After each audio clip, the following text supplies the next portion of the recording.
माझा निर्णय झालाय, मी जातीये. मामा प्लीज, आता आपण न जाणंच योग्य आहे. आर्चिस, माझा निर्णय झालाय, मी जातीये. तुला यायचं असेल तर ये, नाहीतर मी एकटी जाऊ शकते. आणि तुम्हाला काही चौकशी करायची असेल तर तुम्ही मला कधीही कॉल करू शकता. मी एवढंच करू शकतो. Excuse me Nilima Naik.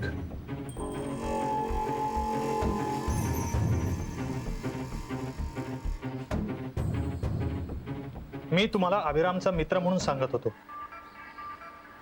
आता मी तुम्हाला एक इन्व्हेस्टिगेशन ऑफिसर म्हणून वॉर्न करतोय. मला माझ्या पद्धतीने काम करायला आवडतं. त्यामध्ये मला कोणाचाही इंटरफेरन्स चालत नाही. तुम्ही तुमचा निर्णय बदलला नाही तर पोलीस तुम्हाला अडवतीलच. त्यानंतर तुम्हाला वाड्यात सोडतील का सरळ पोलीस स्टेशनला घेऊन जातील मला माहित नाही. बेटर वे, तुम्ही तुमचा निर्णय बदला. सॉरी,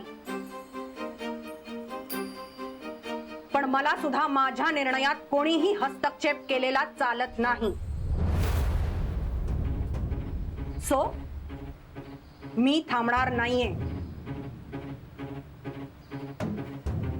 आर्चिस, काय ठरवलंयस तू?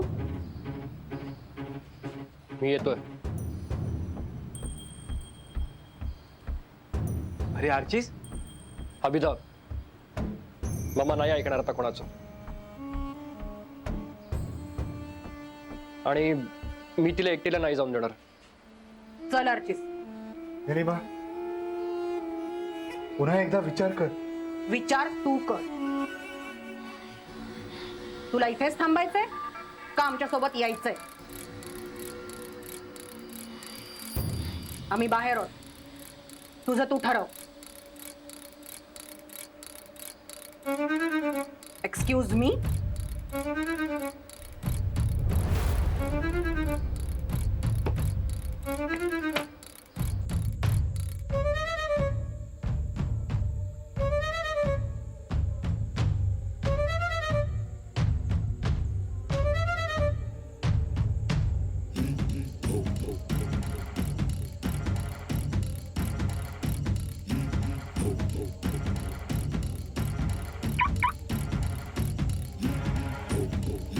मामा आर्टिस्ट प्लीज, मला आता या विषयावर आणखीन काहीही बोलायचं नाहीये. आपण निघतोय.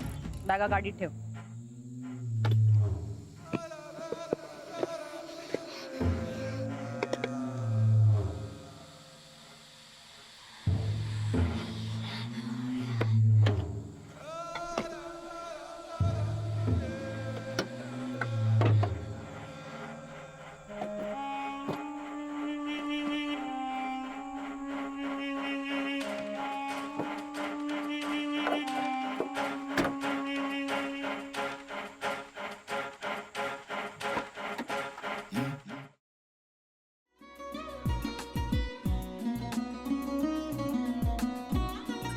लावू का?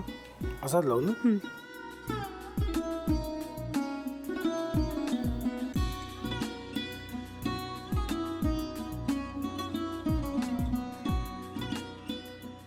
आता काय करायचंय? आता आपण ड्राय स्टफिंग दुसरं काय करणार आपण त्यात? आपण ह्याच्यात मेयोनीज न टाकता बाकीचे सगळे साहित्य टाकायचे.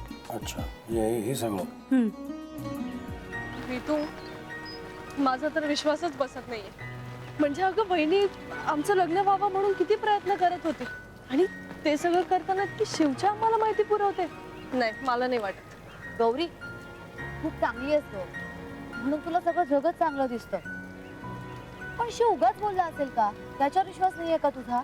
शिववर पूर्ण विश्वास आहे मी तुम्हाला. पण तो आता हे जे काही करतोय ना, म्हणजे निशा बहिणी समोर त्या राधिका सोबत फिरण्याचं नाटक वगैरे, ते त्याचा काही उपयोग होणार नाहीये. अगं असं कसं म्हणतो? अगं नीलिमा, जतीन भाईंचा कॉल आहे. हो माहितीये. रिसीव कर ना. अगं बघ कट झाला. आता तू रिसीव्ह केला नाहीस म्हणून ते मला करतील.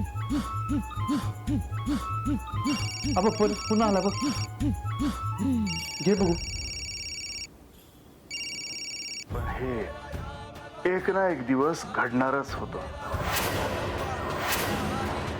आता मला कळलं तुम्ही 2 दिवस झाले काय सांगत होता ते. बनू हे संकेत असतात आणि हे ठरवून येत नसतात. मी बाहेर तुमची वाट बघते.